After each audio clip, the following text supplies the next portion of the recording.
Hello, welcome to my lesson. Today's our topic is prepositions of time in and on. Bugun biz vaqt predloglari bilan tanishib chiqamiz, ya'ni in and onlar bilan. Bu predloglarni o'zbek tiliga tarjima qilganda uchalasining ham tarjimasi da degan ko'rinishda keladi.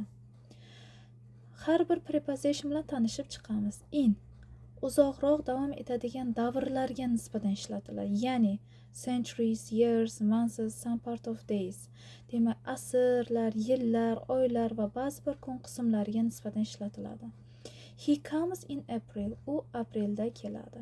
Aprelda da degan tarjimani beryapti va aprel oy. We go to lesson in the morning. Biz darsga ertalab boramiz. Bu kun qismi. Shu joyda bir qoidani aytib ketishni joiz bildimki, kun qismi deganda ertalab, tushdan so'ng, tushda yoki kechqurun degan vaqtlarimiz mavjud. Har bir kun qismiga nisbatan ishlata olmaymiz. Qachonki kun qismingiz uzoqroq, ya'ni ko'proq soat davom etsagina biz indan foydalanamiz. Ya'ni bularga asosan, ya'ni bu qotib qolgan desak ham bo'ladi. Morning, afternoon, evening kabi kun qismlari bilan doimo siz in ishlatasiz. Chunki morning, ya'ni ertalab deganda quyosh chiqqandan peshingacha bo'lgan davr, ya'ni tushgacha bo'lgan davr nazarda tutiladi. Bu davr 5 soat, 6 soat davom etadi. Tushdan so'ng afternoon soat 1dan boshlanishi mumkin yoki aynan 12 dan boshlab, ya'ni 12 dan ozroq o'tgandan so'ng tushdan so'ng deyiladi. Demak, shu vaqtdan quyosh botgungacha asosan soat 5 yuradi yoki 6 largacha afternoon hisoblanadi. Evening esa keling soat 6 dan deb hisoblasak, 6 dan kechki soat 10 gacha bo'lgan davr evening deyiladi. Har bir kun qismi 5-6 soatdan iborat. Shunisiga e'tiborli bo'ling. Demak, ko'proq davom etadigan kun qismlariga in ishlatiladi va z bilan birga keladi. Ya'ni in the morning, in the afternoon, in the evening. Ikkinchi ishlatilishi expressions of time, ya'ni qotib qolgan iboralar bor. Vaqtni bildiruvchi. In the past, in the future, in the last few years, months, weeks, days. Uchinchisi ishlatilishi esa to show how soon something happens. Biror bir narsa qanchalik tez sodir bo'lishini ifodalaganda indan foydalanamiz. Aynan 3-qoidasida biz inni da ko'rinishda ham tarjima qilishimiz mumkin va ichida deb ham tarjima qilishimiz mumkin. Ya'ni the next train comes in 5 minutes. Keyingi poyezd 5 minutda keladi yoki 5 minut ichida keladi. We will leave in 2 hours. Biz 2 soatda jo'nab ketamiz yoki 2 soat ichida jo'nab ketamiz. Demak, mana bu holatda qo'shimcha hisoblanadi. Our next preposition is on. On ozroq qisqa davrlarga nisbatan ishlatiladi. Ya'ni 4 days of week, hafta kunlari, Monday, Tuesday, Thursday kabi. 4 days of week plus part of day. Demak, ikkinchi ishlatilishi kun qismi bilan birga haftani kunlar birga kelganda, biz ikkalasi birga kelganda on ishlatamiz. Ya'ni birinchi albatta kun kelish kerak va undan so'ng kun qismi. Gap berilgan on Friday afternoon. Juma peshindan keyin yoki obeddan keyin. Mana bu holatda yana bu ham qotib qolgan birikma. Next one is for dates. Sanalarga nisbatan ham on ishlatiladi.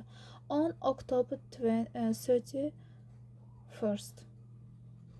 Navbatdagi ishlatilishi to refer to special days with the word day, an exact day of dates deyapti. Demak, navbatdagi ishlatilish holati maxsus kunlar bilan birga ishlatiladi. Ya'ni bu tug'ilgan kun, to'y kuni bo'lishi mumkin va bundan tashqari bayramlar nomi day so'zi bilan birga kelsa, unda on ishlatiladi. For example, Christmas desak on ishlatilmaydi. Christmas day desak on ishlatiladi. Ya'ni on Christmas day holatida keladi. Yoki on my birthday, tug'ilgan kunimda, maxsus kun hisoblanadi. Bir narsaga e'tibor qiling, demak videoning o'ng tomon burchagiga e'tibor qiling. Bu yerda sanalar kelishi ikki xil holatda bo'ladi. Ya'ni birinchi formulaga qarang, on plus month plus date. Demak bu holatda demak sanalar birinchi oy bilan boshlansa, bunda og'zaki nutqda biz demak sanalarni, sonlarni demak oddiy son ko'rinishda aytishimiz mumkin. Ya'ni on December 20. 20 emas, balkim 20 deyiladi. Ya'ni dekabrning 20-sanasi. Mana shu holatda keladi. Agarda on ikkinchi formulaga e'tibor qarating. On plus day plus date plus month bo'lsa, ya'ni sana bilan oy joy almashgan holatda, ya'ni birinchi sana keyin oy kelsa, bunda sanamiz soni tartib son ko'rinishda keladi va the article bilan keladi. Bu on the 20th December, 20-dekabr. E'tiborli bo'ling. Og'zaki nutqda ishlatayotganingizda yoki siz listeninglar bilan shug'ullanasiz, mana shularni javob varaqasiga to'g'ri ko'chirishda ehtiyotkorona harakat qiling.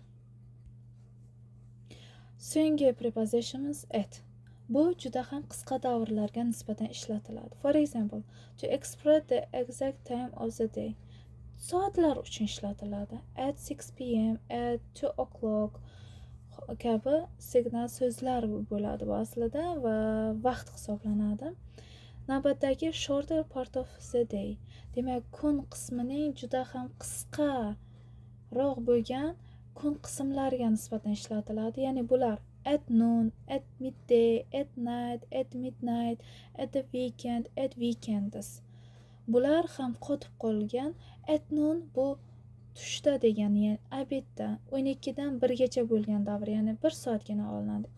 At midday ikkalasi sinonim hisoblanadi. At night kechqurun, ya'ni misol uchun 10 dan 11 gacha bo'lgan davr yoki 12 gacha bo'lgan davr. Midnight esa kechki 12 dan soat 1 gacha, yarim tun degan ma'noni bildiradi. Next one is for seasonal holidays. Demak, bayramlarga, fasl bayramlari bor. Yoki nima deydi? Milliy bayramlar bor. Mana shularga nisbatan ishlatiladi. Faqatgina bayram nomidan so'ng day so'zi bo'lmasligi kerak. On bilan farqi, demak, bayram nomlaridan keyin day qo'shilsa on ishlatiladi. Bayram nomini o'zi kelsa at Christmas. Christmas day desak on ishlatiladi.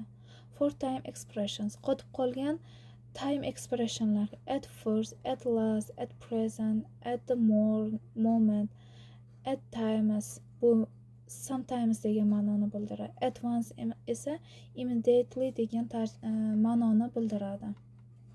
Bu qotib qolgan birikmalar hisoblanadi. Berilgan bugungi o'tgan prepositionlarimizni juda ham ehtiyotkorona bo'lib ishlating va ularni qotib qolgan birikmali holatlarini yodlab oling. Mana bu navbatdagi ekranda ko'rinib turibdi. Mana shularga e'tiborli bo'lib yodlab olsangiz xato qilmaysiz va bu sizni demak grammatik noaniqliklaringizni oldini olishga yordam beradi. Thank you for watching. Goodbye.